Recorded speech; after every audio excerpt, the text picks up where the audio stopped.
President-elect Donald Trump is responding to the passing of Fidel Castro after tweeting, "Fidel Castro is dead." He followed that up a few hours later with a statement, calling Castro a brutal dictator who oppressed his own people for nearly 6 decades.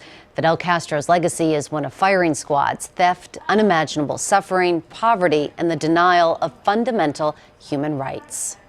Reporter for The Atlantic, Molly Ball, and reporter for The Washington Post, Ed O'Keefe, are both in Washington. Thanks so much for taking the time to join us. Ed, I want to start with you. Trump has said he could roll back President Obama's policy with Cuba. Let's listen to what he said in Miami in September.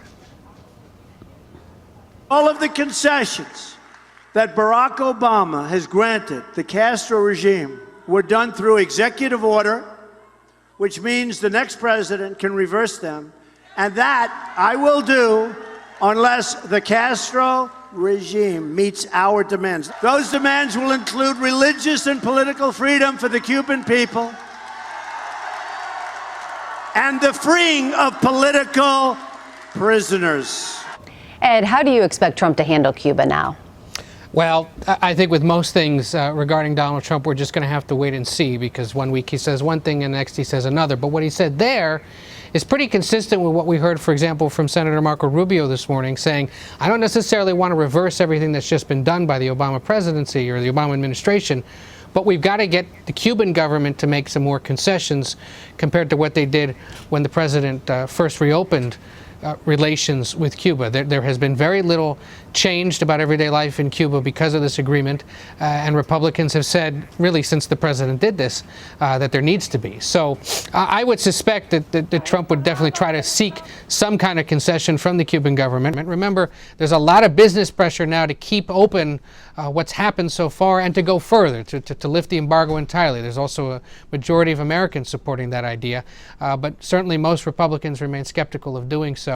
But when you're somebody who's in the construction and lodging business, and you know that a lot of people in that industry, in those industries, want to be working in Cuba, I think Trump is going to have to be sympathetic to that and perhaps find a way to get a better deal, as he would say. Molly, what's your take on it?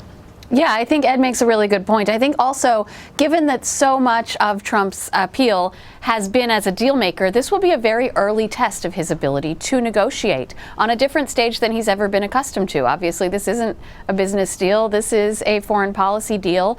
And to the extent that the Republican line, the Republican criticism of Obama, which Trump has echoed, has been that he was too eager to make deals and that he was too soft on harsh regimes like that of Cuba, that of Castro, they are going to want to get more concessions, and Trump is going to be tested to see whether he can, in fact, extract those concessions. He has indicated that his approach will be a very blunt one, that he will simply roll back what's been given. As Ed said, you know, Republicans like Rubio would rather see an exchange of sorts. They would like to see the United States tougher on Cuba, but they would like to see us get something out of it in terms of making life better for the Cuban people. The death of Castro changes the equation in a lot of ways, and so how the new administration will approach that very much remains to be seen. All right, let's talk about the recount effort now. Ed, Trump has blasted Green Party candidate Jill Stein's effort to recount votes in 3 states, calling it a scam. Trump has also been tweeting up a storm against Clinton after her campaign said it would back Stein's efforts in an attempted recount. So what do you make of this recount attempt? Well, look, there's no reason to believe, there's no evidence, at least so far, that a recount would change the results in any dramatic way, that would reverse it and give one of the states to Hillary Clinton. But it seems that Jill Stein was able to find enough support and enough monetary support, frankly, to force one in Wisconsin. So the Clinton folks, without really lifting a finger, said, okay, well, we'll support that. We'll send our lawyers to keep an eye on things. But it's not Hillary Clinton's request for this recount. I think part of this, frankly, for Democrats is cathartic. They suffered a bit of a death, if you will, a political death 3 weeks ago, and this perhaps is an autopsy to prove why it is it happened and to what extent it happened. I think also, though, whether they want it to be this way or not, this may actually do Donald Trump a favor, because it may assuage the doubts of a lot of people that question whether or not the election was rigged, whether the Russians had something to do with it, whether the data was manipulated in any way, and prove that, in fact, no, he won, and allow him to begin his presidency in January with a very clear understanding that at least in 1, 2, maybe 3 states where it was closer than anticipated, he was indeed elected president. He has the right and the victory to govern. and it would allow him to move forward. The fact that he's going after them the way he is today isn't surprising. That's what he's done in the past. But we'll see how he comports himself as the recount begins. I think that may be more critical. Molly, do you think Trump needs to respond to this? Well, no, but as Ed said, he can't resist taking the bait, and you can understand why this gets his goat. I mean, the Clinton campaign was in full pearl-clutching, fainting couch mode when Trump suggested that he might not immediately accept the results of the election because he suspected it might be rigged against him. So to see the shoe on the other foot is a bit rich, and I think for him, he couldn't resist weighing in on that and noting the incredible irony of, you know, his attempt to claim that the election might be rigged was what met with so much derision, so much criticism, and to now have a lot of it's mostly grassroots on the left, right? That's where the money is coming from for Jill Stein. As Ed mentioned, there's a lot of anguish among Democratic partisans who don't want to accept the results of the election, and that's what's funding Jill Stein.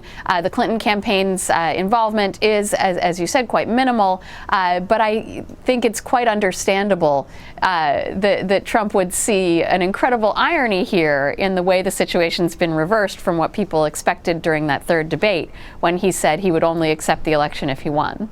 Let's talk about the transition a little bit more. As the president-elect continues to fill his cabinet, Trump campaign manager Kellyanne Conway said people feel betrayed to think that Governor Romney, who went out of his way to question the character of Donald Trump, would be given Secretary of State. So what do you make of her saying this publicly, Ed?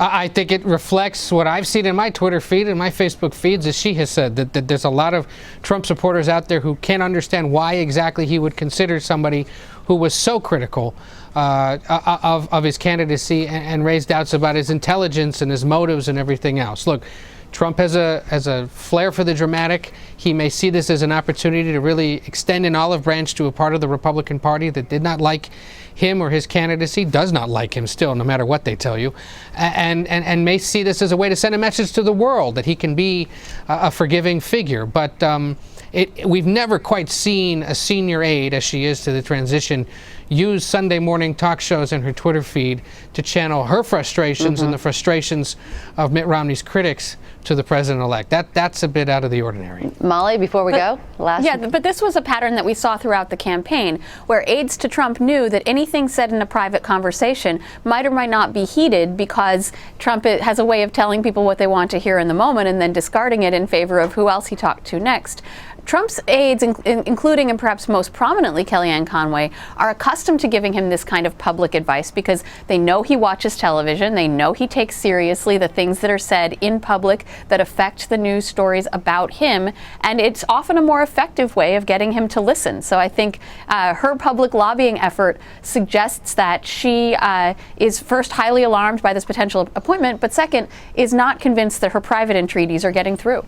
As John Dickerson said, it is all fascinating to watch. So Molly Ball and Ed O'Keefe in Washington, thanks so much for joining us. Thank you. Take care, Meg.